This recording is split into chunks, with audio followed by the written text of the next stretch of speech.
വരൂ വരൂ വരൂ. മോനെ അകത്ത് ചെന്നിരുന്ന് പഠിക്കേ. ചെല്.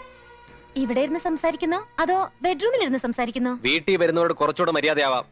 ഭർത്താവിന്റെ കാമുകിയോട് എത്രത്തോളം മര്യാദ കാണിക്കണമെന്ന് എനിക്കൊന്ന് പറഞ്ഞു തന്നാ കൊള്ളാം. എനിക്ക് ഇന്ദു ചേച്ചിയോട് അല്പം സംസാരിക്കണം. അതിനാ ഞാൻ വന്നത്. ഓഹോ, എന്നാ പിന്നെ നേരത്തെ പറയണ്ടേ? എന്താ പറയാനുള്ളത്? ഞാനിവിടുന്ന് മാറി തരണമെന്നോ അതോ എന്റെ ഭർത്താവിനെ വിട്ടു തരണമെന്നോ? മധുസാറിന് നിങ്ങൾ കാര്യം അറിയാതെ തെറ്റിദ്ധരിച്ചിരിക്കുകയാണ്. ശരിക്കും ധരിപ്പിക്കാനായിരിക്കും ഈ എഴുന്നള്ളത്ത്. ഞാൻ പറയുന്ന സത്യമാണ്. മതി, നിർത്ത്. എന്റെ ഭർത്താവിനെ വലവീശി പിടിച്ചതും പോരാഞ്ഞ് എന്റെ വീട്ടിൽ കയറി വന്ന് ന്യായം പറയാ നീ. ഞാനായതുകൊണ്ട് ചൂലെടുത്ത് അടിക്കുന്നില്ല. ഇന്ദു എന്തൊക്കെയാ പറയുന്നത്? നീ സ്വബോധം ഇല്ലേ നിനക്ക്? ഇല്ല, അതുകൊണ്ടാണല്ലോ സ്വബോധവും സൗന്ദര്യവും ഉള്ളവരുടെ കൂടെ കൂടിയത്. എന്നെ എന്ത് വേണമെങ്കിലും പറഞ്ഞോളൂ, ഞാൻ എല്ലാം സഹിക്കാൻ തയ്യാറാ.